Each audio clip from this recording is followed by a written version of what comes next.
അല്ലാഹു തൗഫീഖ് നൽകുമാറാകട്ടെ. ഇദാ തവല്ലഅൽ അബ്ദു, ഒരടിമ വുളൂ ചെയ്തു, ഫതമൽമല, അവൻ വായിൽ വെള്ളം കുപ്പിളിച്ചു, ഖറജത് ഖതായാ മിൻ ഫീഹി, അവന്റെ ദോഷങ്ങൾ മുഴുവൻ അവന്റെ വായിലൂടെ ഒഴുകിപ്പോകുമെന്ന് മുഹമ്മദ് മുസ്തഫ സല്ലല്ലാഹു അലൈഹി വസല്ലം. ഫഇദസ്തൻസറ, അവൻ മൂക്കിൽ വെള്ളം കയറ്റി ചീറ്റിയാൽ, നിങ്ങൾ ആലോചിച്ച് നോക്കൂ, എത്ര വലിയ ശാസ്ത്രീയതയാണ് അള്ളാഹുവിന്റെ റസൂൽ ഈ സുന്നത്തിലൂടെ ലോകത്തെ പഠിപ്പിച്ചിട്ടുള്ളത്. മൂക്ക് എന്ന് പറഞ്ഞാൽ എല്ലാ മാലിന്യങ്ങളും വന്ന് ചേരുന്ന ഒരിടമാണ്. കാരണം നിരന്തരമായിട്ട് ശ്വാസം അല്ലാഹു തആല നമുക്ക് നൽകിക്കൊണ്ടേയിരിക്കുകയാണ്, ശ്വാസവും ഉച്ഛ്വാസവും. എത്ര സൂക്ഷ്മമായ പൊടികളാണെങ്കിലും ചെളിയാണെങ്കിലും ശ്വസിച്ചാൽ അത് മുകളിലേക്ക് അങ്ങ് കയറിപ്പോകും. നമ്മുടെ ശരീരത്തിലുള്ള പല ഭാഗങ്ങളും രോമവൃതമാകുന്നത് പ്രായം കുറെ കഴിഞ്ഞിട്ടാണെങ്കിൽ നാസാരന്ധ്രത്തിൽ അല്ലാഹു തആല ആ രോമങ്ങളെ നേരത്തെ നിശ്ചയിച്ചിട്ടുണ്ട്. തന്നെയുമല്ല, അല്ലാഹു തആല അതിന്റെ കുറച്ച് മുകളിലായിട്ട് ഒരു ചെറിയ നനവിനെയും നിശ്ചയിച്ചിട്ടുണ്ട്. ഒരു ചെറിയ നനവ്. എന്തിന്? ഈ പൊടി അങ്ങ് ഉള്ളിലേക്ക് കയറി പോകരുത്, ശ്വാസകോശത്തിലെത്തരുത്. അവിടെ രോമങ്ങളും അപ്രകാരം ചെറിയ ഒരു നനവും നൽകി. എത്ര വലിയ ശാസ്ത്രീയമായ സംവിധാനമാണ് അല്ലാഹു ചെയ്തിട്ടുള്ളത്.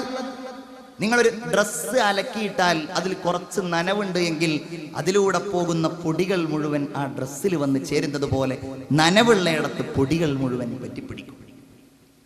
അവിടെയാണ് അല്ലാഹു തആല നിങ്ങൾ വുളൂ ചെയ്യുമ്പോ വായിൽ വെള്ളം കൊപ്പിളിക്കുന്നതിനൊപ്പം നിങ്ങൾ മൂക്കിൽ വെള്ളം കയറ്റി ചീറ്റുകയും ചെയ്യണം. നിങ്ങൾക്ക് ആരോഗ്യമുണ്ടാകുമെന്ന് മാത്രമല്ല, ഖറജത് ഖതായാ മിൻ അൻഫിഹി, അവന്റെ മൂക്കിലൂടെ കുറെ ദോഷങ്ങൾ താഴേക്ക് പോകും. അവന്റെ മുഖം അവൻ കഴുകിയാൽ അവന്റെ മുഖത്തുകൂടെ ഒഴുകുന്ന അവസാനത്തെ തുള്ളിയിലൂടെ അവന്റെ എല്ലാ ദോഷങ്ങളും അല്ലാഹു തആല മായ്ച്ചു കളയുന്നതാണ്. അവന്റെ കണ്ണിലൂടെ കളയുന്നതാണ്, അവന്റെ കയ്യിലൂടെ കഴിയുന്നതാണ്. കാല് കഴുകിയാൽ, ചെവി തടവിയാൽ, അങ്ങനെ ഓരോ അമലുകൾക്കും അല്ലാഹു തആല അവന്റെ പാപങ്ങളെ പൊറുക്കുമെന്ന് ആദരവായ മുഹമ്മദ് മുസ്തഫ.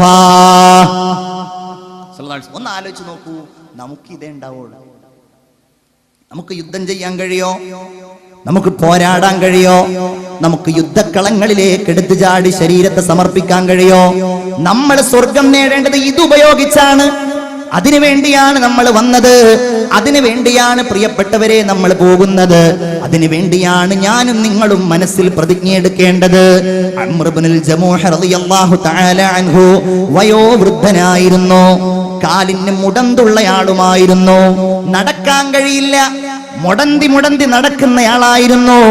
ഈമാൻ ശക്തമായി ഹൃദയത്തിൽ സൂക്ഷിച്ചയാളാണ് അംർ ഇബ്നുൽ ജമൂഹ് റളിയല്ലാഹു തആല അൻഹു. ബദർ യുദ്ധം കൊടുമ്പിരിക്കൊള്ളാൻ സമയത്ത് മക്കള് സമ്മതം നൽകിയില്ല, അതുകൊണ്ട് ബദറിൽ പങ്കെടുക്കാൻ കഴിഞ്ഞില്ല. ഉഹദിന്റെ സമയമായപ്പോ മക്കളോട് പറഞ്ഞു, മക്കളെ, എന്നെ ഒരിക്കലും നിങ്ങൾ ഈ പോരാട്ടത്തിൽ നിന്ന് തടയരുത്, എനിക്ക് നിങ്ങൾ സമ്മതം നൽകണം. മക്കള് പറഞ്ഞു, ബാപ്പാ, നിങ്ങൾ വൃദ്ധനാണ്, തന്നെയുമല്ല നിങ്ങൾ മുടന്തനുമാണ്, നിങ്ങൾ ഒരിക്കലും ഞങ്ങളോടുകൂടെ പോരേണ്ടതില്ല പിതാവേ. നിങ്ങൾക്കിതാ ഞങ്ങൾ അള്ളാഹുവിന്റെ റസൂലിനോട് കാരണം ബോധിപ്പിച്ചു കൊള്ളാം. ആ പിതാവ് പിന്നെ മക്കളോട് സംസാരിക്കാൻ നിന്നില്ല. റസൂലുള്ളാഹി സ്വല്ലല്ലാഹു അലൈഹി വസല്ലമയുടെ അടുക്കലേക്ക് പോയി, നബിയേ, എന്റെ പിതാവ്, എന്റെ മക്കൾ എനിക്ക് സമ്മതം നൽകുന്നില്ല, എനിക്കങ്ങൊന്ന് പറയണം, എനിക്ക് വേണ്ടി മക്കളോട് അങ്ങൊന്ന് പറയണം നബിയെ. മക്കളോട് പറഞ്ഞു, നബി, മക്കളെ, നിങ്ങളുടെ പിതാവിന്റെ ആഗ്രഹമല്ലേ ലഅല്ലല്ലാഹ് അൻ യർസുഖഹു ഷഹാദാ, അല്ലാഹു നിങ്ങളുടെ പിതാവിന് ഷഹാദത്ത് നൽകിയേക്കാം. തന്നെയുമല്ല, ഇന്നി അറാ, ബഹുമാനപ്പെട്ട അംർ ഇബ്നുൽ ജമൂഹ് പറയുകയാണ്, അൻ അതഅബി ഉർജതി അൽ ജന്ന, എന്റെ ഈ മുടന്തുള്ള കാലുമായി സ്വർഗ്ഗത്തിൽ എനിക്ക് കയറാൻ കഴിയുമെന്ന് ഞാൻ പ്രതീക്ഷിക്കുന്നുണ്ട് നബിയേ. ഇങ്ങനെയാണ് അവർ സ്വർഗ്ഗത്ത് പോയത്, ഇങ്ങനെയാണ് അവരതിൽ ചവിട്ടിയത്. യുദ്ധം കഴിഞ്ഞു, നബി തിരുമേനി ഇങ്ങനെ നോക്കുകയാണ്, ആരൊക്കെയാണ് ശുഹദാക്കളായത്. ഓരോരുത്തരെയും നോക്കി, നോക്കിയപ്പോഴതാ വെട്ടേറ്റുകൊണ്ട് ചെഞ്ചായം അണിഞ്ഞുകൊണ്ട് ബഹുമാനപ്പെട്ട അംർ ഇബ്നുൽ ജമൂഹ റളിയല്ലാഹു തആല അൻഹു കിടക്കുകയാണ്. കിടക്കുന്ന സമയത്ത് റസൂലുള്ളാഹിന്റെ കണ്ണുകൾ നിറഞ്ഞുപോയി. അവിടുന്ന് പറഞ്ഞു, നിങ്ങളാരെങ്കിലും അല്ലാഹുവിന്റെ മാർഗത്തിൽ യുദ്ധം ചെയ്ത് നിങ്ങളാരെങ്കിലും മുറിവേറ്റാൽ, ആരുടെയെങ്കിലും ശരീരത്തിൽ നിന്ന് രക്തമൊഴുകിയാൽ, നാളെ അവൻ അല്ലാഹുവിന്റെ അടുക്കലേക്ക് വരുന്നത് രക്തത്തിന്റെ നിറം കുങ്കുമവർണ്ണമായിട്ടാണ്, ഗന്ധം കസ്തൂരിയുടെ ഗന്ധമായിട്ടാണെന്ന് മുഹമ്മദ് മുസ്തഫ സല്ലല്ലാഹു അലൈഹി വസല്ലം. ഇങ്ങനെയാണ് അവര് സ്വർഗത്തിൽ കടന്നത്. നമുക്ക് കടക്കാനോ? അല്ലാഹു തൗഫീഖ് നൽകുമാറാകട്ടെ. ഈ ഷഹാദത്തും ഈ വുളൂഉം ഈ സുന്നത്തുകളുമേ ഉള്ളൂ. അഷ്ഹദു അല്ലാ ഇലാഹ ഇല്ലല്ലാഹ് അസ്അലുക്കൽ ജന്നത വഅഊദു ബിക മിനൻ നാർ. എല്ലാ വസ്തുക്കൾക്കും നിസ്കാരമുണ്ട്. എല്ലാ വസ്തുക്കൾക്കും. വന്നജ്മു വശ്ശജറു യസ്ജുദാൻ. മരങ്ങളും വള്ളിച്ചെടികളും അല്ലാഹുവിന് സുജൂദ് ചെയ്യുന്നു എന്നാണ് പരിശുദ്ധ ഖുർആൻ നമ്മെ ബോധ്യപ്പെടുത്തിയത്. കൗതുകകരമായ ഒരു ജ്ഞാനമാണ്. ഈ പുൽക്കൊടികൾ, മരങ്ങൾ, പക്ഷികൾ, പറവകൾ എല്ലാം അലം തറ അന്നല്ലാഹ യുസബ്ബിഹു ലഹു മൻ ഫിസ് സമാവാതി വൽ അർള്. ആകാശത്തിലുള്ളവയും ഭൂമിയിലുള്ളവയും അല്ലാഹുവിന്റെ റസൂലേ, അങ്ങേക്ക് മനസ്സിലായില്ലേ? എല്ലാവരും അല്ലാഹുവിനെ വാഴ്ത്തിക്കൊണ്ടിരിക്കുകയാണ്.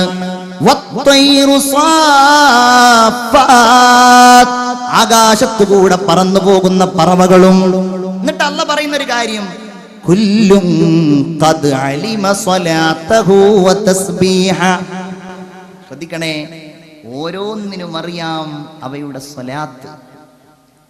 കുല്ലും ഖദ് അലിമ സ്വലാത്തഹു വ തസ്ബീഹ. ഓരോന്നിനും അറിയാം അതിന്റെ സ്വലാത്ത്, അതിന്റെ നിസ്കാരം, അതിന്റെ വാഴ്ത്തലുകൾ ഓരോന്നിനും അറിയാം. വല്ലാഹു അലീമും ബിമാ യഫ്അലൂൻ. അവര് ചെയ്യുന്ന എല്ലാ കാര്യങ്ങളും അല്ലാഹു അറിയുന്നവനാണ് എന്ന് പരിശുദ്ധ ഖുർആൻ.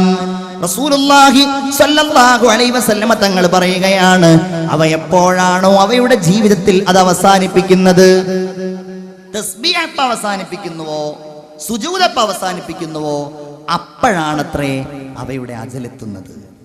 മാ ഉഖിദത് ത്വാഇറു വലൽ ഹൂതു ഇല്ലാ ബിതളയീഇ തസ്ബീഹ്.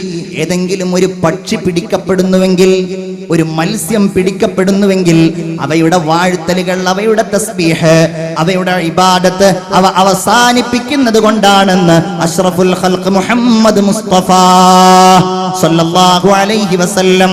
നമ്മൾ ഒരിക്കലും അത് അവസാനിപ്പിക്കാതെ അവസാന നിമിഷം വരെ ഈ ഒരു കർമ്മത്തിലായി കഴിയാൻ അല്ലാഹു നമുക്ക് തൗഫീഖ് നൽകുമാറാകട്ടെ. അഷ്ഹദു അല്ലാ ഇലാഹ ഇല്ലല്ലാഹ് അസ്തഗ്ഫിറുല്ലാഹ് അസ്അലുക്കൽ ജന്നത വഅഊദു ബിക മിനൻ നാർ. ആവേശത്തോടെ എല്ലാവരും മനസ്സറിഞ്ഞ് അഷ്ഹദു അല്ലാ ഇലാഹ ഇല്ലല്ലാഹ്. നോക്കൂ നിങ്ങൾ, ഖദ് അഫ്ലഹൽ മുഅ്മിനൂൻ അല്ലദീന ഹും ഫീ സ്വലാത്തിഹിം ഖാശിഊൻ. നിങ്ങളൊക്കെ ഇന്നത്തെ വലിയ ഒരു സന്ദേശമായിട്ട് കേൾക്കേണ്ട ഒരായത്താണ്. അല്ലാഹ് പറയുന്നു, ഖദ് അഫ്ലഹൽ മുഅ്മിനൂൻ. തീർച്ചയായും സത്യവിശ്വാസികൾ വിജയം വരിച്ചവരാണ്, വിജയിച്ചവർ. അല്ലാഹു നമുക്ക് തൗഫീഖ് നൽകുമാറാകട്ടെ. ഇസ്ലാമിന് മാത്രമേ ഇത് പറയാൻ കഴിയൂ. ദീനിനു മാത്രമാണ് വിജയം ആർക്കാണെന്ന് അവകാശപ്പെടാൻ കഴിയൂ. ആ വിജയത്തിലേക്കല്ലേ ഹയ്യ അലൽ ഫലാഹ് വിളിച്ചുകൊണ്ടിരിക്കുന്നത്. ആ വിജയത്തിലേക്കുള്ള വിളിയാണ് ബാങ്കിലെ വിളി. ഹയ്യ അലസ് സ്വലാഹ്, നിങ്ങൾ നിസ്കാരത്തിലേക്ക് വരൂ. ഹയ്യ അലൽ ഫലാഹ്, നിങ്ങൾ വിജയത്തിലേക്ക് വരൂ. ആ വിളിയാണ് നിസ്കാരത്തിലേക്ക് വിളിക്കുന്നതാണ് നിസ്കരിക്കുന്നതിന് നേതൃത്വം നൽകുന്നതിനേക്കാൾ മഹത്വമേറിയത് എന്ന് പണ്ഡിതന്മാർ നമ്മെ ബോധ്യപ്പെടുത്തിയിട്ടുണ്ട്. സലാസത്തുൻ യൗമൽ ഖിയാമത്തു യൗമൽ ഖിയാമ അലാ കസീബിൻ മിൻ മിസ്കിൻ അസ്വദ്. റസൂലുള്ളാഹി പറയുകയാണ്, 3 വിഭാഗം ആളുകൾ, അവർ 3 വിഭാഗം ആളുകൾ പരലോകത്ത് മിസ്കിൻ മിൻ അസ്വദ്, കറുത്ത കസ്തൂരിയുടെ വലിയ സുഗന്ധത്തിലായിരിക്കും. അല്ലാഹു നമ്മെ ഉൾപ്പെടുത്തുമാറാകട്ടെ. 3 വിഭാഗം ആളുകൾ. ലാ യഹൂലുഹും ഹിസാബുൻ, അവർക്ക് വിചാരണ ഉണ്ടാവുകയില്ല. വലാ യനാലഹും ഫസഉൻ, അവർക്കൊരു ഭയവും ഉണ്ടാവുകയില്ല. പരലോകത്ത് അവർക്കൊരു പേടിയോ ഒരു ഭയോ ഉണ്ടാവുകയില്ല. ഹത്താ യുഫ്റഗ ബൈനന്നാസ്, ജനങ്ങളെല്ലാവരും വിചാരണയിൽ നിന്ന് വിരമിക്കുന്നത് വരെ അവർക്കൊരു പേടിയോ ഒരു ഭയമോ ഒന്നും ഉണ്ടാവുകയില്ല. ഒന്നാമത്തെയാൾ റജുലുൻ ഖറഅൽ ഖുർആന ഇബ്തിഗാഅ വജ്ഹല്ലാഹ്, അല്ലാഹുവിന്റെ പ്രീതി മാത്രം കാംക്ഷിച്ചുകൊണ്ട് ഖുർആൻ ഓതിയ ആൾ. അല്ലാഹു നമുക്ക് തൗഫീഖ് നൽകുമാറാകട്ടെ. നിങ്ങളെന്താ ആമീൻ പറയാത്തത്? ഉറക്കെ അല്ലാഹു തൗഫീഖ് നൽകുമാറാകട്ടെ. റമളാനാണല്ലോ, ഖുർആൻ ഓതുന്നവനാണല്ലോ. എന്റെ സഹോദരിമാരെ, ആ ഖുർആൻ ഓതുന്നയാൾക്ക് ഇങ്ങനെ ഒരു അവസരം ഉണ്ടാകും. 2, ജനങ്ങൾക്ക് ഇമാമത്ത് നിൽക്കുന്നയാൾ വ അമ്മ ബിഖൗമിൻ വഹും റാളൂൻ,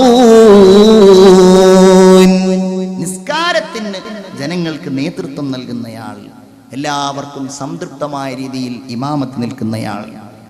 3, വറജുലുൻ അസ്സന ഫീ മസ്ജിദിൻ, പള്ളിയിൽ ബാങ്ക് വിളിച്ചയാൾ, വദഅ ഇലല്ലാഹി അസ്സ വജല്ല, അവൻ അല്ലാഹുവിലേക്ക് വിളിക്കുകയും ചെയ്തു. ഇബ്തിഗാഅ വജ്ഹില്ലാഹ്, അല്ലാഹുവിന്റെ തൃപ്തി മാത്രമാണ്, അവന്റെ പ്രീതി മാത്രമാണ് അവൻ കാംക്ഷിച്ചിട്ടുള്ളത്. അങ്ങനെയുള്ളയാൾ അല്ലാഹു തആല അവന് പരലോകത്ത് പ്രതിഫലം നൽകും എന്ന് മുഹമ്മദ് മുസ്തഫ സല്ലല്ലാഹു അലൈഹി വസല്ലം. ബാങ്ക് വിളിക്കുക, മഹാന്മാര് പറയാറുണ്ട്, മോനെ, നിന്റെ ജീവിതം എന്ന് പറയുന്നത് ഒരു ബാങ്കിന്റെയും നിസ്കാരത്തിന്റെയും ഇടയിലുള്ള സമയമാണെന്ന് മഹാന്മാര് പറയാറുണ്ട്.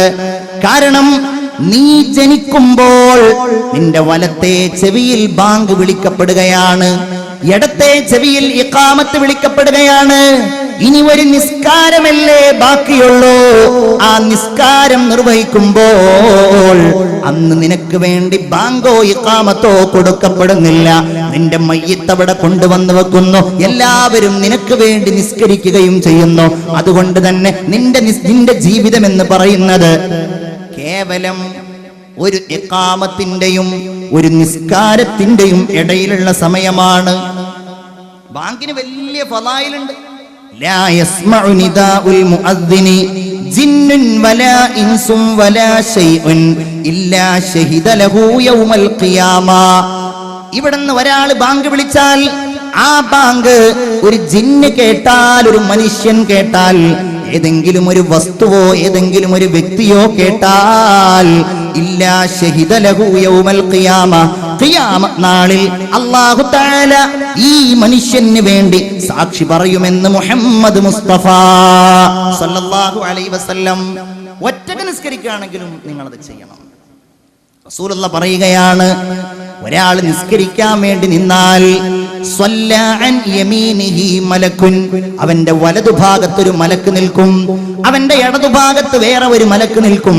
അങ്ങനെ അവൻ ബാങ്ക് കൊടുത്ത് ഇഖാമത്ത് കൊടുത്തിട്ടാണ് നിസ്കരിക്കുന്നത് എങ്കിൽ സ്വല്ലാ വറാഅഹു കഅംസാലിൽ ജിബാലി മിനൽ മലായിക, അവന്റെ പിന്നിലൂടെ പർവ്വതങ്ങൾക്ക് സമാനരായി അല്ലാഹുവിന്റെ മലക്കുകൾ നിന്ന് നിസ്കരിക്കുമെന്ന് ഹബീബായ മുഹമ്മദ് മുസ്തഫ സല്ലല്ലാഹു അലൈഹി വസല്ലം. വലിയ പ്രതിഫലമാണ്. അല്ലാഹ് പറഞ്ഞില്ലേ, വമൻ അഹ്സനു ഖൗലം മിമ്മൻ ദഅ ഇലല്ലാഹ്, അല്ലാഹുവിലേക്ക് വിളിക്കുന്നവനേക്കാൾ നല്ല വാക്ക് പറഞ്ഞവനായിട്ട് ആരാണുള്ളത്? അത് ബാങ്ക് വിളിക്കുന്നവനെ സംബന്ധിച്ചാണെന്ന് മുഫസ്സിറുകൾ പറഞ്ഞിട്ടുണ്ട്. അപ്പൊ ബാങ്ക് കേൾക്കുന്ന ആളുകൾക്കോ? നമ്മളൊക്കെ ബാങ്ക് വിളിക്കാൻ എല്ലാവർക്കും കഴിയില്ലല്ലോ. ബാങ്ക് കേൾക്കുന്ന ആളുകൾക്കോ? ഹബീബായ റസൂലുള്ളാഹി സ്വല്ലല്ലാഹു അലൈഹി വസല്ലമ തങ്ങൾ പറയുന്നു, ഇദാ സമിഅ്തുമുൻ നിദാ, നിങ്ങൾ ആരെങ്കിലും ബാങ്ക് കേട്ടാൽ ഫഖൂലൂ മിസ്ല മാ യഖൂലുൽ മുഅദ്ദിൻ, ആ ബാങ്ക് വിളിക്കുന്നയാൾ എന്താണോ പറയുന്നത് അത് നിങ്ങളും പറയണമെന്ന് മുഹമ്മദ് മുസ്തഫ സല്ലല്ലാഹു അലൈഹി വസല്ലം. ബാങ്ക് വിളിക്കുമ്പോ അതിന് ഇജാബത്ത് ചെയ്യുക, അതിന് ശേഷമുള്ള ദുആ നടത്തുക, അതിലൂടെ ഈ പ്രതിഫലമൊക്കെ കരഗതമാക്കുവാൻ കഴിയും എന്നാണ് മഹാന്മാര് പറഞ്ഞിട്ടുള്ളത്. ഏറ്റവും ഇഷ്ടപ്പെട്ട അള്ളാഹുവിന് ഏറ്റവും പ്രിയങ്കരമായ അമലാണ് നിസ്കാരം എന്ന് പറയുന്നത്. അപ്പൊ നമ്മൾ നിർവഹിക്കുന്ന ഈ കർമ്മം എന്ന് പറഞ്ഞാൽ അത് കേവലമായ ഒന്നല്ല, റബ്ബിന് ഏറ്റവും ഇഷ്ടപ്പെട്ടത്. തൗഹീദ് കഴിഞ്ഞാൽ മഫ്തറല്ലാഹു അലാ ഖൽഖിഹി ബഅദ തൗഹീദി അഹബ്ബ ഇലൈഹി മിനസ് സ്വലാഹ്.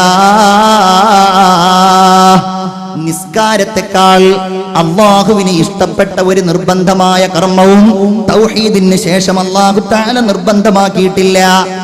അങ്ങനെ നിർബന്ധമാക്കിയിരുന്നുവെങ്കിൽ അത് ചെയ്യാൻ അല്ലാഹു തആല മലക്കുകളോട് കൽപ്പിക്കുമായിരുന്നു എന്ന് മുഹമ്മദ് മുസ്തഫ. എങ്ങനെ? മലക്കുകളോട് കുറെ ആൾക്കാരോട് സക്കാത്ത് കൊടുക്കാൻ പറയാം, മലക്കുകളോട് കുറെ ആൾക്കാരോട് നോമ്പ് നോൽക്കാൻ പറയാം. അതൊന്നുമില്ല. റസൂലുള്ള പറയുകയാണ്, മലക്കുകളുടെ കൂട്ടത്തിലുള്ളവരാരാ? ഫമിൻഹും റാക്കിഅ്, അവർക്കിടയിൽ റുക്കൂ ചെയ്യുന്നവരാണ്. വമിൻഹും സാജിദുൻ, അവർക്കിടയിൽ സുജൂദ് ചെയ്യുന്നവരാണ്. വമിൻഹും ഖായിമുൻ വഖാഇദ്, മലക്കുകൾക്കിടയിൽ നിൽക്കുന്നവരും ഇരിക്കുന്നവരുമാണെന്ന് ഹബീബായ മുഹമ്മദ് മുസ്തഫ സല്ലല്ലാഹു അലൈഹി വസല്ലം.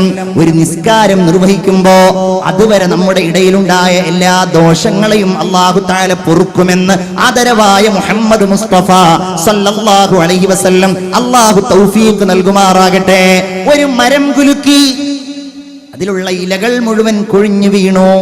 നിങ്ങൾ നിസ്കരിച്ചാൽ ഈ ഇലകളെ പ്രകാരം കൊഴിഞ്ഞു വീണുവോ അതുപോലെ നിങ്ങളുടെ ദോഷങ്ങളെ അല്ലാഹു തആല നിങ്ങളിൽ നിന്ന് പൊഴിച്ചു കളയുമെന്ന് ഹബീബ് മുഹമ്മദ് മുസ്തഫ സല്ലല്ലാഹു അലൈഹി വസല്ലം. നല്ല രസമുള്ള ഒരു ഹദീസ്. നിസ്കരിക്കുന്ന ഒരാൾക്ക് 3 പ്രതിഫലങ്ങൾ ഉണ്ടാകും. ഒരുപാടുണ്ട്. റസൂലുള്ളാഹി പറയുന്നു 3 പ്രത്യേക കാര്യങ്ങൾ നിസ്കരിക്കുന്ന ആൾക്കുണ്ടാകും. ഒന്ന്, അൽബിറു യതനാസറു അലൈഹി മിൻ അനാനിസ് സമാ, ആകാശത്ത് നിന്ന് അല്ലാഹു തആല അവന് നിരവധി ബറക്കത്തുകൾ നൽകി കൊടുക്കും. അവൻ അനുഗ്രഹങ്ങൾ അല്ലാഹു ചൊരിഞ്ഞു കൊടുക്കും. അവൻ ഒരുപാട് ഗുണങ്ങൾ അല്ലാഹു തആല നൽകും. 2, വമലായികതുഹു യഹഫൂന ബിഹി, നിസ്കരിക്കുന്ന ഒരാളെ അല്ലാഹുവിന്റെ മലക്കുകൾ പൊതിയും. 3, വമുനാദി യുനാദി, ഒരു മലക്ക് വിളിച്ചു പറയുമെന്നാണ്. ലൗ യഅലമുൽ അബ്ദു, ഈ അടിമാറിയുകയായിരുന്നുവെങ്കിൽ മയ്യുനാജി മയ്യുനാജി, നിസ്കരിക്കുന്ന സമയത്ത് ആരോടാണ് അവൻ സംഭാഷണം നടത്തുന്നത് എന്ന് ഈ അടിമ അറിഞ്ഞിരുന്നുവെങ്കിൽ എന്ന് ഒരു മലക്ക് വിളിച്ചു പറയുമെന്ന് മുഹമ്മദ് മുസ്തഫ. സ്വലാത്ത് എല്ലാവരും മുഹമ്മദ് മുസ്തഫ, ഉറക്കെ മുഹമ്മദ് മുസ്തഫ. ഈ ധർമ്മഗീതങ്ങളുടെ മനോഹരമായ സുഗന്ധം പരിലസിക്കുന്നതിന് കാരണക്കാരനായ മുഹമ്മദ് മുസ്തഫ, നമ്മുടെ ഹൃദയത്തിന്റെ തുടിപ്പായ മുഹമ്മദ് മുസ്തഫ, നമ്മുടെ കരളിന്റെ കഷ്ണമായ മുഹമ്മദ് മുസ്തഫ സല്ലല്ലാഹു അലൈഹി വസല്ലം. അവിടുന്ന് പറയാണ്, ഇത് ശീലിപ്പിക്കണം. നമ്മളിത് ശീലാക്കിയത് ആര് കാരണത്താലാണ്? നമ്മളുടെ മാതാവും നമ്മളുടെ പിതാവും കാരണത്താലാണ്. അല്ലാഹു തആല അവർക്ക് മഗ്ഫിറത്ത് നൽകുമാറാകട്ടെ. അത് കാരണത്താലാണ്. ഇന്ന് ശീലിക്കുന്നുണ്ടോ എന്ന് നിങ്ങളൊന്ന് ആലോചിച്ച് നോക്കൂ. ഇന്നെവിടെയാണ് ശീലിക്കുന്നത്? വളരെ കുറവ്. ഞാൻ പരീക്ഷണം നടത്തിയിട്ടുണ്ട്. ഞാൻ എൻ്റെ അടുക്കൽ പഠിക്കുന്ന വിദ്യാർത്ഥികളുടെ ഇടയിൽ ഞാൻ ഇത് സംബന്ധമായിട്ടൊരു ഗവേഷണം നടത്തി. 7 വയസ്സായപ്പോൾ നിസ്കരിക്കാൻ തുടങ്ങിയവരാരാണ് എന്ന് ചോദിച്ചു. കുറവാണ്. ഇനി 7 മുതൽ തുടങ്ങിയാൽ തന്നെ അവർ സ്കൂളുകളിൽ പോകുന്നവരാണ്. ആൺകുട്ടികളും പെൺകുട്ടികളും സ്കൂളുകളിൽ പോകുന്നവരാണ്. ഞാൻ ചോദിക്കട്ടെ, സ്കൂളുകളിൽ പോയാൽ അവർ നിസ്കരിക്കാറുണ്ട് എന്ന് നിങ്ങൾ ഉറപ്പുവരുത്താറുണ്ടോ? ഇല്ലെങ്കിൽ പിന്നെ അവര് നമ്മളുടെ മക്കളാന്ന് പറഞ്ഞിട്ട് എന്താ കാര്യം? പിതാവേ, നിങ്ങളുടെ ബാധ്യതയാണ്. എന്റെ ഉമ്മമാരെ, നിങ്ങളുടെ ബാധ്യതയാണ്. 7 വയസ്സായാൽ നിസ്കരിക്കാൻ നിങ്ങൾ അവരോട് കൽപ്പിക്കണം. 10 വയസ്സായാൽ നിസ്കരിച്ചില്ലെങ്കിൽ നിങ്ങളെ അവരെ അടിക്കുകയും വേണമെന്ന് മനുഷ്യന്റെ മനസ്സിനെ ഏറ്റവും നന്നായി പഠിച്ച മുഹമ്മദുർ റസൂലുള്ളാഹി സ്വല്ലല്ലാഹു അലൈഹി വസല്ലം ആര് തയ്യാറാകുന്നു അതിന്റെ പേരിൽ അടിക്കാൻ? ഞാൻ പറയട്ടെ, നമ്മുടെ ജീവിതത്തിലെ വീട്ടിലെ ഒരു വലിയ അജണ്ടയായിട്ടെടുക്കുക. 7 വയസ്സായ ഒരു കുട്ടിയുണ്ട്. 2-3-4 മാസങ്ങൾക്ക് മുമ്പ് തന്നെ അവനെ സംബന്ധിച്ച് ഇത് ബോധ്യപ്പെടുത്തി കൊടുക്കുക. 7 വയസ്സാവാൻ പോവാണ് അവൻ അടുത്ത മാസം. ഇവൾക്ക് 7 വയസ്സാവാൻ പോവാണ്. ഇവൻ നിസ്കരിക്കാൻ തുടങ്ങുകയാണ്. അവനൊരു തൊപ്പി വാങ്ങിച്ചു കൊടുക്കുക. പിതാക്കളെ, ഉമ്മമാരെ, അവരുടെ മനസ്സിൽ ഈ നിസ്കാരം വലിയ ഒരു സങ്കല്പമാക്കി നിങ്ങൾ വളർത്തിക്കൊടുക്കണം. അല്ലെങ്കിലും നിങ്ങൾ നിസ്കരിക്കുന്നവരാണെങ്കിൽ നിങ്ങളുടെ കൊച്ചുമക്കൾ നിങ്ങളുടെ പിരടിയിൽ കയറിയിട്ട് നിസ്കരിക്കുന്നുണ്ടാകും. നിസ്കരിക്കുന്ന വീടുകളാണെങ്കിൽ അങ്ങനെയായിരിക്കും. അനുഭവമില്ലേ? നിങ്ങളൊക്കെ നിസ്കരിക്കുമ്പോ നിങ്ങളുടെ പെരടിയിൽ വന്നിട്ട് അവര് കയറി നിസ്കരിക്കും. അങ്ങനെ നിസ്കരിച്ചിട്ടുണ്ടായിരുന്നു ഹസനും ഹുസൈനും റളിയല്ലാഹു അൻഹുമാ. അഷ്റഫുൽ ഖൽഖ് മുഹമ്മദ് മുസ്തഫ സല്ലല്ലാഹു അലൈഹി വസല്ലമ തങ്ങളുടെ പിരടിയിൽ അവർ നിസ്കരിച്ചിട്ടുണ്ടായിരുന്നു. 10 വയസ്സായി. നിസ്കരിച്ചില്ലെങ്കിൽ നമ്മൾ അവരെ അടിക്കണം. ഇല്ലെങ്കിൽ മുഅ്മിനേ, നമ്മൾ മക്കളെ കൊണ്ട് പരീക്ഷിക്കപ്പെടും. ആ മക്കളിൽ നിന്നൊരു ഗുണവും നമുക്കുണ്ടാവില്ല. അവനാണ് മദ്യപാനിയാവുക, അവനാണ് വ്യഭിചാരിയാവുക, അവനാണ് തിന്മയുടെ വക്താവാവുക, അവനാണ് വേണ്ടാവൃത്തിയുടെ ആളാവുക. എന്തുകൊണ്ടെന്നാൽ ഇന്നസ്സലാത്ത തൻഹാ അനിൽ ഫഹ്ശാഇ വൽ മുൻകർ. നിസ്കരിക്കുന്നുവെങ്കിൽ ആ നിസ്കാരം നിങ്ങളെ മ്ലേച്ഛമായ എല്ലാ വൃത്തികേടുകളിൽ നിന്നും തടയും എന്ന് ഖുർആൻ. നിസ്കരിക്കുന്ന ഒരാളിൽ നിന്ന് വൃത്തികേടുകൾ ഉണ്ടാവില്ല, വേണ്ടാത്തരങ്ങൾ ഉണ്ടാവുകയില്ല. അവൻ മദ്യപാനിയാവില്ല, അവൻ വ്യഭിചാരിയാവില്ല. റസൂലുള്ളാഹി പറയുകയാണ്, അറഅയ്തും ലൗ അന്ന നഹ്റകും ലൗ അന്ന നഹ്റം ബിബാബി അഹദികും. നിങ്ങളുടെ വീടിന്റെ വാതിലിന്റെ അരികിലൂടെ ഒരു പുഴ ഒഴുകുന്നു എന്ന് നിങ്ങൾ സങ്കൽപ്പിക്കുക. നിങ്ങൾ അതിൽ ദിവസവും 5 നേരം കുളിക്കുന്നുണ്ട്. ഹൽ യബ്ഖാ മിൻ ദറനിഹി ശൈഉൻ. അവന്റെ ശരീരത്തിൽ വല്ല അഴുക്കും ശേഷിക്കുമോ? എല്ലാവരും പറഞ്ഞു, ഇല്ല നബിയെ, ഒരഴുക്കും ശേഷിക്കുകയില്ല. ഹബീബ് പറയുകയാണ്, എന്നാൽ അപ്രകാരമാണ് 5 വഖ്ത് നിസ്കാരം. യംഹുല്ലാഹു ബിഹിന്നൽ ഖതായാ. അവന്റെ ദോഷങ്ങൾ മുഴുവൻ അല്ലാഹു തആല അവനെ കൊണ്ട് പുറത്തു കളയുമെന്ന് മുഹമ്മദ് മുസ്തഫ സല്ലല്ലാഹു അലൈഹി വസല്ലം. ഇത് മക്കളിൽ അങ്ങ് നിലനിർത്താൻ നമുക്ക് സാധ്യമാവണം. എന്തേ മക്കള് മൊബൈലിന്റെ അടിമകളാകുന്നു? എന്തേ അവർ അനാവശ്യമായ കാഴ്ചകൾ കാണുന്നു? എന്തേ സിനിമ തൽപരരായിട്ട് മക്കൾ മാറുന്നു? എല്ലാ ദുഷ്ടരീതികളുടെയും അടിമകളായിട്ട് മക്കൾ എന്തേ മാറുന്നു എന്ന് ചോദിച്ചാൽ അതിന്റെ കാരണങ്ങളിൽ ഒന്ന് നമ്മൾ അവരെ നിസ്കരിക്കാൻ പരിശീലിപ്പിക്കുന്നില്ല എന്നുള്ളതാണ്. അല്ലേ? തൃശ്ശൂർ ജില്ലയിലെ വാടാനപ്പള്ളി എന്ന് പറയുന്ന സ്ഥലത്ത് ഒരു പെണ്ണ് ഒരു ദാസന്റെ കൂടെ ഒളിച്ചോടിപ്പോയി. വീട്ടുകാരിയാണ്. വീട്ടിൽ പണിക്ക് വന്നിരുന്ന ദാസന്റെ കൂടെ സമ്പന്നയായ ഒരു മാതാവിന്റെ പുത്രിയായ ഒരു പെൺകുട്ടി ഒളിച്ചോടിപ്പോയി. കാലങ്ങൾക്ക് ശേഷം ഒരു സുഹൃത്ത് ആ പെൺകുട്ടിയെ കണ്ടു. അവരുടെ വീട്ടിൽ പോയി. അവൾ പാർവതിയാണ്. പാർവതി പറയാൻ തുടങ്ങി, എന്റെ ഏറ്റവും വലിയ ദുര്യോഗം എന്റെ പ്രിയപ്പെട്ട മാതാവ് തന്നെയാണ്. ഇതിനെല്ലാം ഏറ്റവും വലിയ കാരണക്കാരിയായിട്ടുള്ളത് എന്റെ മാതാവാണ്, വേറെ ഒരാളുമല്ല. എന്തേ? മാതാവ് ബാങ്കിൽ പോകുന്ന തിരക്കിലായിരുന്നു, ഷോപ്പിങ്ങിന്റെ തിരക്കിലായിരുന്നു. എന്ന് പോവുകയാണെങ്കിലും എന്റെ വീട്ടിൽ ഈ ദാസൻ പണിക്ക് നിൽക്കുമ്പോ അവനോട് പ്രത്യേകം പറഞ്ഞിട്ടാണ് എന്റെ ഉമ്മ പോകാറുള്ളത്. ഞാൻ ഒന്ന് അങ്ങാടി പോയി വരാ, എനിക്ക് വേറെ ഒരു പണിയുണ്ട്, ഇന്ന കാര്യമുണ്ട്, ഇന്ന കുടുംബത്തിൽ പോവാനുണ്ട് എന്ന് പറഞ്ഞിട്ട് ഗൾഫിൽ നിന്ന് അയച്ചു കൊടുക്കുന്ന പണം ഉപയോഗിച്ചുകൊണ്ട് എന്റെ മാതാവ് പോകും, എന്നെ അവർ നിസ്കരിപ്പിച്ചില്ല, എന്നെ അവർ അമലുകൾ പ്രേരിപ്പിച്ചില്ല, അതുകൊണ്ട് തന്നെ എനിക്കൊന്നും അറിയില്ല, ഇപ്പൊ ഞാൻ പശ്ചാത്തപിക്കുന്നു. ഇതുപോലുള്ള നൂറുകണക്കിന് കാര്യങ്ങൾ എന്റെ യുവാക്കളെ, സുഹൃത്തുക്കളെ, നമുക്കിടയിൽ സംഭവിക്കുകയാണെങ്കിൽ നിസ്കാരം ചെറുപ്പത്തിലെ ശീലിച്ചവരിൽ നിന്ന് അതുണ്ടാവില്ല. നിങ്ങളൊക്കെ വന്നിരിക്കുന്നവരാണ്, നിങ്ങൾ നിസ്കരിക്കുന്നവരായതുകൊണ്ടാണ്. അതിന്റെ ഒരു സംസ്കൃതി നിങ്ങളിൽ ഉണ്ടാകുന്നത് കൊണ്ടാണ്. മൻ ലഖിയല്ലാഹ വഹുവ മുളയ്യിഉൻ ലിസ്സലാഹ്, നിസ്കാരം ഒഴിവാക്കുന്നവനായി ആരെങ്കിലും അല്ലാഹുവിനെ കണ്ടുമുട്ടിയാൽ ലം യഅബഇല്ലാഹു ബിശൈഇൻ മിൻ ഹസനാതിഹി, പിന്നെ അല്ലാഹു അവന്റെ വേറെ ഒരു കർമ്മവും സ്വീകരിക്കുകയില്ല എന്ന് മുഹമ്മദ് മുസ്തഫ.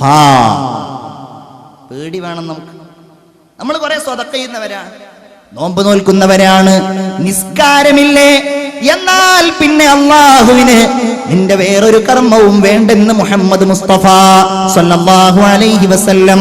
ഒരിക്കൽ നബി ഇങ്ങനെ സ്വഹാബികളോട് പറയുകയാണ്, സ്വഹാബികളെ, ഇന്ന ബൈന യദൈൽ ഖൽഖി ഖംസു അഖബാത്, തീർച്ചയായും ഒരിക്കലും വിട്ടുകടക്കാൻ കഴിയാത്ത 5 കടമ്പകൾ നിങ്ങൾക്കിടയിലുണ്ട്. അത് യഥാവിധി വിട്ടുകടക്കാൻ ഒരാൾക്കും കഴിയില്ല. ഏതെല്ലാമാണ് ആ 5 കടമ്പകൾ? ലാ യഖ്തഉഹാ കുല്ലു മാമിരിൻ മഹ്സൂൽ, എത്ര തടിയുള്ളവനാണെങ്കിലും എത്ര മെലിഞ്ഞവനാണെങ്കിലും അവന് ആ 5 കടമ്പകളും വിട്ടുകടക്കാൻ കഴിയില്ല. ഇതങ്ങോട്ട് കേട്ടപ്പോ കരഞ്ഞുപോയി. ആര്? സയ്യിദുന അബൂബക്കർ സിദ്ദീഖ് റളിയല്ലാഹു തആല അൻഹു കരഞ്ഞുപോയി. നബിയെ, ഞാൻ എന്ത് ചെയ്യും? അള്ളാഹുവിന്റെ റസൂലിന്റെ മുമ്പിൽ വെച്ച് ഇങ്ങനെ കരയുമ്പോ ബഹുമാനപ്പെട്ട മുഖറബായ ജിബ്രീൽ അലൈഹിസ്സലാം വന്നു.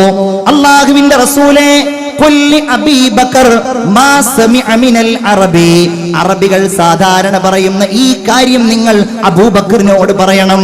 എന്താ അത്? കുല്ലു ദാഇൻ ലഹു ദവാ, എല്ലാ രോഗങ്ങൾക്കും അള്ളാഹുവിന്റെ അടുക്കൽ മരുന്നുണ്ട്. അപ്പൊ എല്ലാ കടമ്പകളും വിട്ടുകടക്കാൻ നിങ്ങൾ കഴിയും എന്ന് പറഞ്ഞുകൊണ്ട് ജിബ്രീൽ അലൈഹിസ്സലാം പറഞ്ഞു കൊടുക്കുകയാണ്. വളരെ ശ്രദ്ധിച്ച് കേട്ടോളൂ. അള്ളാഹുവിന്റെ റസൂല് പിന്നെ പറയുകയാണ്, മൻ സ്വല്ലാ സ്വലാത്തൽ ഫജ്രി, ആരെങ്കിലും സുബ്ഹ് നിസ്കാരം നിർവഹിച്ചാൽ ഹാന അലൈഹിൽ മൗത്ത്. അപ്പൊ ഒന്നാമത്തെ കടമ്പ അതാണ്, മരിക്കുക. അവന്റെ മേൽ മരണം എളുപ്പമാകുമെന്ന് മുഹമ്മദ് മുസ്തഫ. അല്ലാഹു തൗഫീഖ് നൽകുമാറാകട്ടെ. സുബ്ഹ് നിസ്കരിച്ചാൽ മരണവും അതിന്റെ എല്ലാ പ്രതിസന്ധിയും അവനിൽ നിന്ന് അകന്നു പോകുമെന്ന് മുഹമ്മദ് മുസ്തഫ സല്ലല്ലാഹു അലൈഹി വസല്ലം. ആരെങ്കിലും ളുഹർ നിസ്കരിച്ചാൽ ഹാന അലൈഹിൽ ഖബറു വളീഖു, അവന് ഖബറിലുള്ള എല്ലാ പ്രയാസങ്ങളും അല്ലാഹു തആല അകറ്റി കൊടുക്കുമെന്ന് മുഹമ്മദ് മുസ്തഫ സല്ലല്ലാഹു അലൈഹി വസല്ലം. അല്ലാഹു തൗഫീഖ് നൽകുമാറാകട്ടെ. വലിയ പേടിയാണ് മുനാഫിഖുകൾക്ക്. ഏറ്റവും പ്രയാസമുള്ള 2 നിസ്കാരങ്ങൾ, ഒന്ന് അസ്ർ നിസ്കാരവും മറ്റൊന്ന് സുബ്ഹ് നിസ്കാരവുമാണെന്ന് മുഹമ്മദുർ റസൂലുള്ളാഹി. എന്നാൽ അതിലുള്ള പ്രതിഫലം അല്ലാഹു അവർ നൽകുന്ന പ്രതിഫലം അവർക്കെങ്ങാനും അറിയിച്ചു കൊടുക്കുകയായിരുന്നുവെങ്കിൽ ലഅതൗഹുമാ വലൗ ഹബ്വ, ഇഴഞ്ഞിട്ടാണെങ്കിലും അവരാ നിസ്കാരത്തിന് വേണ്ടി വരുമായിരുന്നു എന്ന് മുഹമ്മദ് മുസ്തഫ സല്ലല്ലാഹു അലൈഹി വസല്ലം. ആരെങ്കിലും അസ്ർ നിസ്കരിച്ചാൽ, നേരത്തെ ളുഹർ നിസ്കാരമാണ് ഞാൻ പറഞ്ഞത്, ളുഹർ നിസ്കരിച്ചാൽ ഖബർ എളുപ്പമാകും. ആരെങ്കിലും അസ്ർ നിസ്കരിച്ചാൽ മുങ്കറിന്റെയും നക്കീറിന്റെയും ചോദ്യം അല്ലാഹു തആല അവർക്ക് എളുപ്പമാക്കി കൊടുക്കും.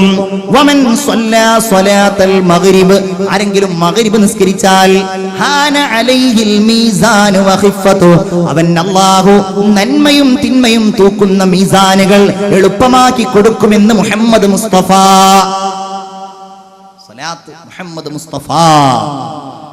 ആരെങ്കിലും ഇശാ നിസ്കരിച്ചാലോ ഹാന അലൈഹിസ് സിറാത്ത്, അല്ലാഹു അവന് സിറാത്ത് പാലം എളുപ്പമാക്കി കൊടുക്കും എന്ന് മുഹമ്മദ് മുസ്തഫ സല്ലല്ലാഹു അലൈഹി വസല്ലം.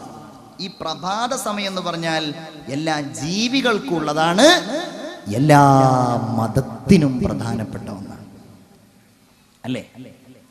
നിങ്ങൾ ആരെങ്കിലും സുബഹി നിസ്കരിക്കാൻ വേണ്ടിയിട്ട് മാവൂരിലെ പള്ളിയിലേക്ക് പോകുന്നവരാണെങ്കിൽ നിങ്ങൾക്ക് കാണാൻ കഴിയും, എല്ലാ മരങ്ങളിൽ നിന്നും അതുപോലെ വഴിവക്കുകളിൽ നിന്നും കിളികൾ ഇങ്ങനെ കളകളാരവം മുഴക്കുന്നു, പക്ഷികൾ പാടുന്നു, പറവകൾ യാത്രയാവുന്നു, അല്ലേ? അവക്കൊരു പ്രശ്നമല്ല, അവക്ക് സുബഹിക്ക് ഉറക്കൊന്നുമില്ല, എല്ലാവരും എണീറ്റിട്ടുണ്ടാവും. എല്ലാ മതങ്ങളിലും അത് ഭയങ്കരമാണ്, എല്ലാ മതങ്ങളിലും അത് ശ്രേഷ്ഠമാണ്, അത് ഉന്നതമാണ്. എല്ലാ മതങ്ങളും പറയുന്നത് ആ സമയത്ത് നിങ്ങൾ ധ്യാന നിമഗ്നരാവാരാണ്.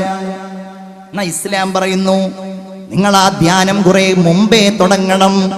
സുബഹി നിസ്കാരം പ്രഭാതം പൊട്ടിവിടരുന്നതിന്റെ മുമ്പ്, സൂര്യൻ ഉദിക്കുന്നതിന്റെ മുമ്പ് നിങ്ങൾ ആ നിസ്കാരം നിർവഹിക്കണം എന്നാണ് അള്ളാഹുവിന്റെ ദീൻ പറയുന്നത്. അതാരെങ്കിലും നഷ്ടപ്പെടുത്തിയാൽ അവന്റെ ഈമാനിന്റെ ശോഭ അവന്റെ മുഖത്ത് നിന്ന് അല്ലാഹു തആല മായ്ച്ചു കളയും എന്നാണ്.